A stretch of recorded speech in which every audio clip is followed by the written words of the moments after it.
Bird media నేను మీ పవన్ కృష్ణమూర్తి. ఇప్పుడు మనం చర్చించుకోబోయేటువంటి ఈ అంశం టీ కప్పులో తుఫాన్ లాంటిదంటారా, లేదంటే తెలంగాణ ప్రభుత్వానికి తలకాయ నొప్పి బాగా ఎక్కువ తెచ్చిపెట్టేది అంటారా? దీని మీద మీ అభిప్రాయాలు మీరు నిష్కర్షగా చెప్పాలి. వార్తలోకి వెళ్ళినట్లయితే మన రేవంత్ రెడ్డి గారు మూసీ పునరుజ్జీవనం అనే ప్రాజెక్టు పేరుతో ఒక కార్యక్రమానికి తెరతీశారు. మూసీ నది ప్రక్షాళన. దీనికి విదేశాలకి మంత్రుల బృందాన్ని పంపించి అన్నీ కూడా తెలుసుకుని వచ్చారు. జపాన్ కానీ ఇంకో చోట కానీ ఫైన్, బాగానే ఉంది.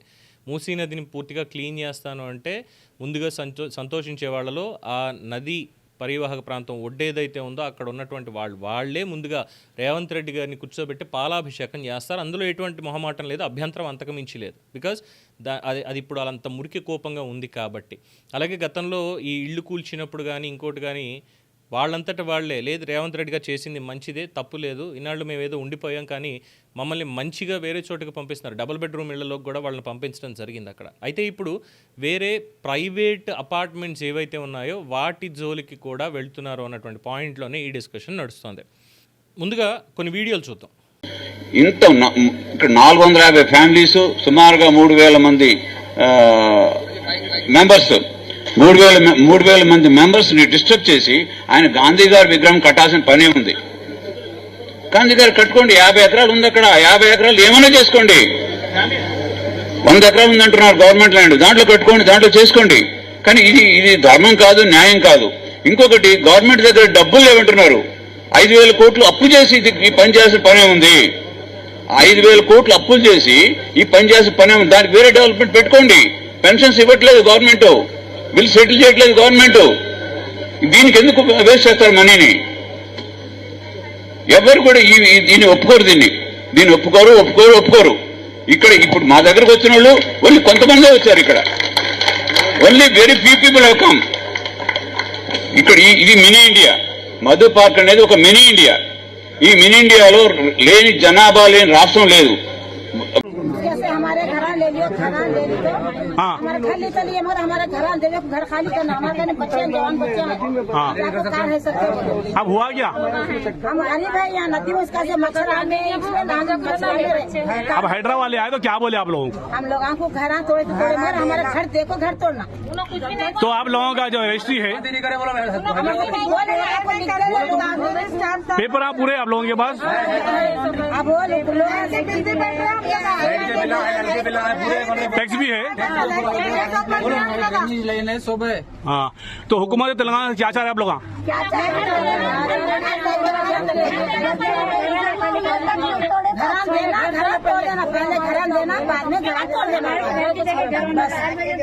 जब उनके भाई हम गरीब गुरबा लोगों की तरफ से जो है पूरे यहाँ की गवर्नमेंट आके जो है पूरे नदी के करीब लोग है बोल के लोगों को मजबूर करके घर तोड़ देते बोल के डरा रहे हैं। ये सही क्या है झूठ क्या? हमारे रातों की नींद उड़ी हुई है साहब, किसका नहीं जाना फरियाद लेके? गरीब पूरे लोग मजबूर है हम लोग। तो खरीदी हुई जमीन है, ये कब्जा करी हुई जमीन नहीं होती। हमारे पास पेपर हैं। कब से रह रहे आप लोग? हम लोग तकरीबन 20 साल से यहाँ पे है साहब। 20 साल से ज्यादा हुआ जी, 33 साल हो गया।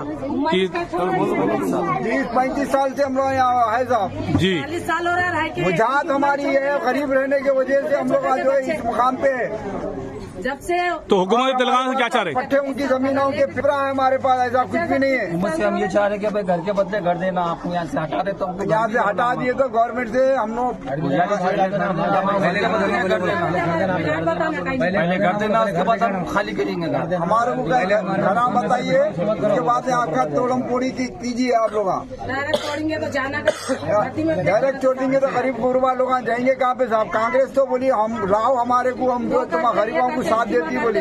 यहाँ कांग्रेस तो हमारी खबर खोद रही, गरीब लोगों की खबर खोद रही है। हम खास చూసారుగా, క్లుప్తంగానైనా చాలామంది దీంట్లో మాట్లాడడం జరిగింది. ఒక్కొక్కళ్ళది అంటే ఎక్కువ తీసుకుంటే పూర్తిగా ఏమవుతుందనే ఒక పాయింట్ తప్ప ఏం లేదు. సో అందరూ చెప్పేటువంటిది ఒక్కటే, అయ్యా ఎందుకు మా జోలికి వస్తున్నారు, పథకాలు ఇవ్వడానికి డబ్బులు లేవంటున్నారు, లేదంటే ఇతరత్ర కార్యక్రమాలకు డబ్బులు లేవంటున్నారు. మరి డబ్బులు లేవు అన్నప్పుడు ఈ రకమైనటువంటి కార్యక్రమాన్ని మీరు ఎందుకు తలకేసుకున్నారు అని అడుగుతున్నారు. ఇందులో 2 పాయింట్లు మెన్షన్ చేస్తున్నారు. ఒకటి మూసీ పునరుజ్జీవనం ప్రాజెక్ట్ ఒకటి, and second thing Mahatma Gandhi స్మారకం, భారతదేశంలోనే కదా ప్రపంచంలోనే పెద్దదైనటువంటి మహాత్మా గాంధీ విగ్రహాన్ని, మెమోరియల్ పార్క్ని కట్టాలి. దాదాపు దానికి ఒక 5,000 కోట్లు ఎంతో, అంటే మన ప్రభుత్వం కూడా ఒక ప్రకటన రిలీజ్ చేసింది, దాని మీద వెనక్కి తగ్గింది అన్నారు. మరి ఎంతవరకు వాస్తవం అనేది మనకు తెలియదు అది. సో ఒకవేళ అదే నిజమైతే, 5,000 కోట్లతో విగ్రహం అనేది నిజమైతే, రేవంత్ రెడ్డి గారికి ఇదే ఆఖరి టర్మ్. ఇంకా ఆయనకనే కాదు, ఆయన ప్లేస్లో ఎవరున్నప్పటికీ కూడా ఇలాంటి నిర్ణయం తీసుకుంటే వాళ్ళకి ఇది ఆఖరి టర్మ్ అవుతుంది.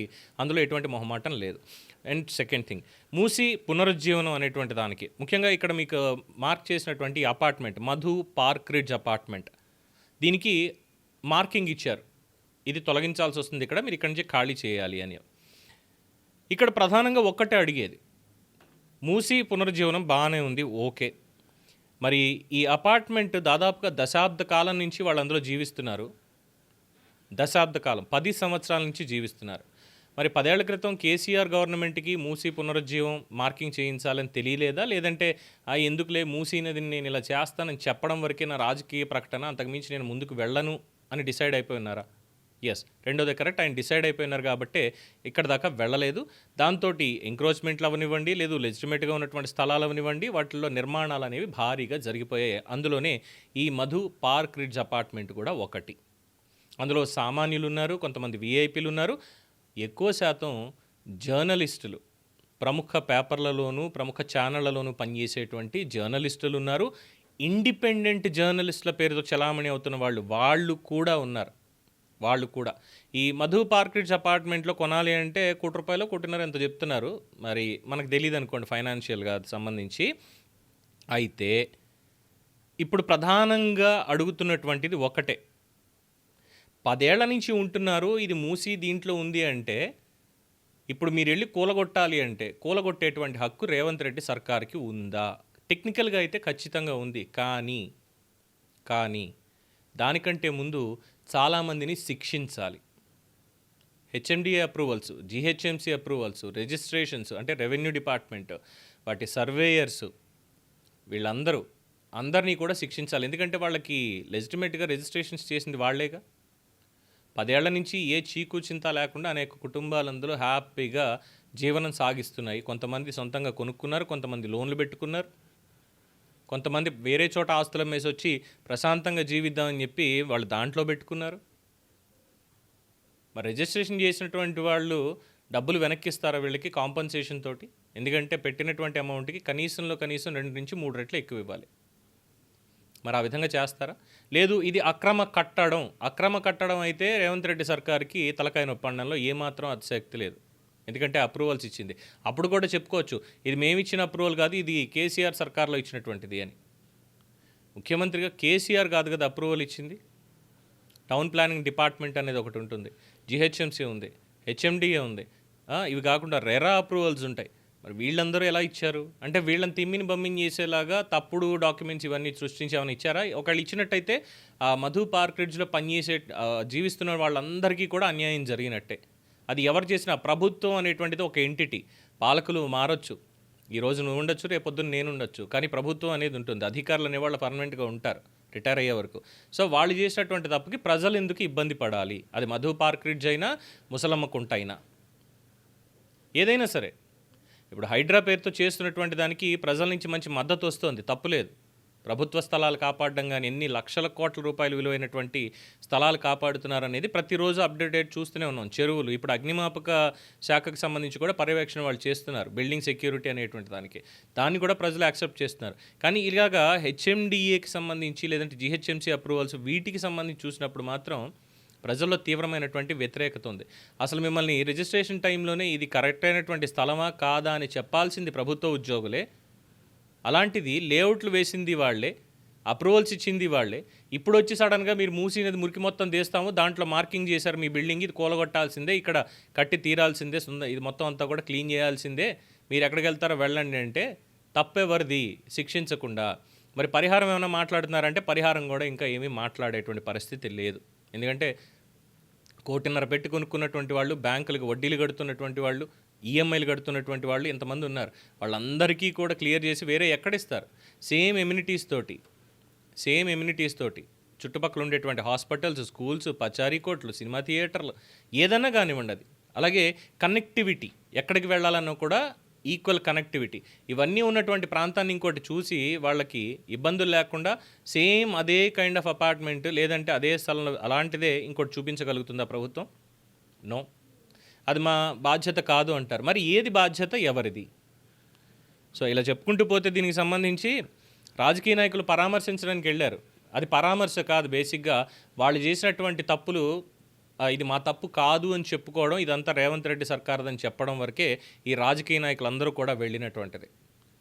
సో బిల్డర్ది ఇంకో అసలు తప్పు ఇక్కడ చాలా చాకచక్యంగా ఎవరెవరికి దీన్ని అమ్మాడు అంటే ఎక్కువ శాతం జర్నలిస్టులకే ఆ ఫ్లాట్లు ఉండేలా చూసుకున్నాడు అందులో. ఎందుకు?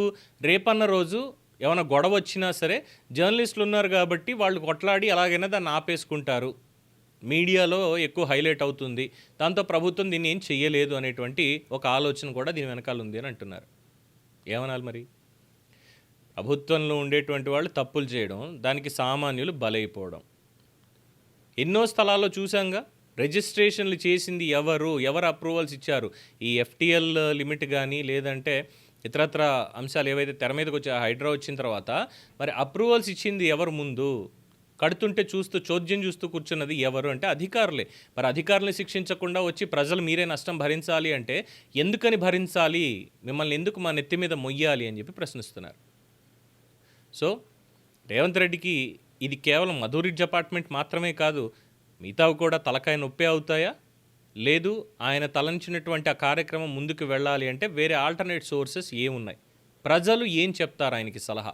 అధికారుల సలహాలు కాకుండా ప్రజల సలహాలు తీసుకుంటే ప్రజలు ఏం చెప్తారు, ఏం చేస్తే బాగుంటుంది? మీ అభిప్రాయాన్ని కామెంట్స్లో తెలియచేయండి. చూస్తూనే ఉండండి ది బర్డ్ మీడియా.